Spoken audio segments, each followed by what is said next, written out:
প্রার্থী হিসেবে প্রচারণা চলাকালে আমাদের শহীদ শরীফ ওসমান বিন হাদি ভাই যেভাবে নৃশংস হত্যাকাণ্ডের শিকার হয়েছেন এবং হত্যাকাণ্ড পরবর্তী সময় এখন পর্যন্ত যে বিচারহীনতার সংস্কৃতি যেটা অতীতে বিদ্যমান ছিল তারই ধারাবাহিকতা আমরা এখন লক্ষ্য করতে পারছি। আমরা দৃঢ়ভাবে বিশ্বাস করি এরকম বিচারহীনতার সংস্কৃতি যদি বিস্তার লাভ করে এদেশের বাংলাদেশের বিভিন্ন প্রান্তে যারা আমরা বসবাস করছি প্রত্যেকের জন্য এক আশঙ্কার জায়গা তৈরি করে। আমরা সরকারের কাছে আশু আবেদন রাখতে চাই অনতিবিলম্বে এই হত্যাকাণ্ডের সাথে যে ব্যক্তি বা যে গোষ্ঠী যারাই সম্পৃক্ত রয়েছে নির্বাচনের পূর্বে ওই দোষী ব্যক্তিকে এই জাতির সামনে প্রকাশ্য দিবালোকে নিয়ে এসে প্রকাশ করতে হবে এই ব্যক্তি বা এই গোষ্ঠী এই হত্যাকাণ্ডের সাথে সরাসরি সম্পৃক্ত রয়েছে। আমরা কোনো প্রকার গুম হত্যাকাণ্ড বা যে আগে যেরকম হতো যে ক্রস ফায়ারের নামে নিরপরাধ ব্যক্তিকে বা অপরাধের সাথে সম্পৃক্ত ছিল কিন্তু তাকেও ক্রস ফায়ার দেওয়া হতো, এরকম বিচার বহিত কোনো প্রকার হত্যাকাণ্ড আমরা দেখতে চাই না। আমরা দেখতে চাই যারাই যে কোনো প্রকার অপরাধের সাথে সম্পৃক্ত রয়েছে দেশের প্রচলিত আইনের মাধ্যমে তাকে বিচারের মুখোমুখি করতে হবে।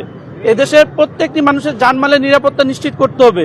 যতদিন পর্যন্ত না বা যতক্ষণ পর্যন্ত না এ সরকার আমাদের শরীফ ওসমান বিন হাদির সাথে হত্যাকাণ্ডের সাথে সম্পৃক্ত ব্যক্তিকে দোষী সাব্যস্ত করতে পারে তাহলে আমরা ধরে নিব এটার সাথে শুধু ইন্টারিম জড়িত নয়, এটার সাথে আধিপত্যবাদ বিরোধী যারাই রয়েছে আর কি আধিপত্যবাদকে যারা সমর্থন করে তারা এটার সাথে সম্পৃক্ত রয়েছে। এই বাংলার জনগণ দৃঢ়ভাবে বিশ্বাস করে যতক্ষণ পর্যন্ত না এই হাদির হত্যাকাণ্ডের সুস্পষ্ট সুরাহা হবে ততক্ষণ এই আজাদির লড়াই এই বাংলাদেশে চলমান থাকবে। আমি গোলাম মুর্তুজা সেলিম, জাতীয় নাগরিক পার্টি এনসিপির যুগ্ম মুখ্য সমন্বয়ক কৃষি সম্পাদক। আপনারা জেনে থাকবেন যে জাতীয় নাগরিক কমিটি যখন ছিল নাগরিক প্ল্যাটফর্ম তখন একসাথে আমরা সহযোদ্ধা হিসেবে কাজ করেছি।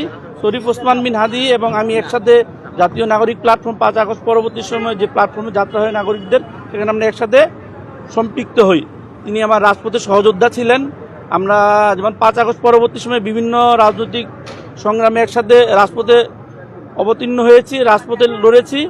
আবার জাতীয় নাগরিক পার্টি গঠন হওয়ার পরও তিনি ইনকিলাব মঞ্চে যাত্রা করেন। আমরা ইনকিলাব মঞ্চের সাথে সামঞ্জস্য রেখে আমরা বেশ কিছু রাজপথে বিভিন্ন প্রোগ্রামে একত্রিতভাবে অংশগ্রহণ করেছিলাম। চার্জশিট একটি প্রহসন এবং আমাদের আবেগ, আমাদের এই ইনসাফের লড়াই, আমাদের এই আজাদির লড়াইকে স্থগিত করে দেওয়ার অপপ্রচেষ্টা চলছে। আমরা স্পষ্ট করে বলতে চাই আপনি যেই হন কিংবা দিল্লির প্রেসক্রিপশনে কিংবা আরো কারো প্রেসক্রিপশনে যদি চান যে আমাদের এই আজাদির লড়াই এক শহীদ শরীফ ওসমান হাদিকে হত্যা করে থামিয়ে দিবেন তাহলে ভুলের মধ্যে আছেন আপনারা।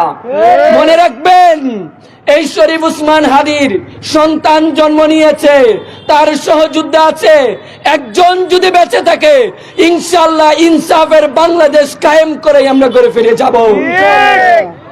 যতই প্রধান উপদেষ্টা ডক্টর মোহাম্মদ ইউনূস আপনার বার্ধক্য চলে এসেছে, এখন আপনার বার্ধক্যের মধ্যে আছেন। এই বাংলাদেশের মানুষ আপনাকে সম্মান দিয়ে প্রধান উপদেষ্টা বানিয়েছে, আপনার আর বেশি সময় নেই। আপনি যদি যথার্থ সম্মান নিয়ে এই বাংলাদেশ থেকে বিদায় হতে চান তাহলে অনতি বিলম্বে যেই ব্যর্থতার মধ্যে দিয়ে যাচ্ছেন সেই ব্যর্থতা কাটিয়ে শহীদ শরীফ ওসমান হাদি হত্যার সাথে কারা জড়িত আছে এটা আপনি বলে খুলে বলুন। কারা আপনার মুখকে বন্ধ করে রেখেছে? আমরা দেখেছি আপনাকে জানাজার মধ্যে আপনার অসহায় করুণ চেহারা। কারা আপনাকে সেই জুজুর ভয় দেখে আপনার কোমর বাঁকা করে রেখেছে? আপনি বলে ফেলেন। বাংলাদেশের মানুষ আপনার সাথে থাকবে।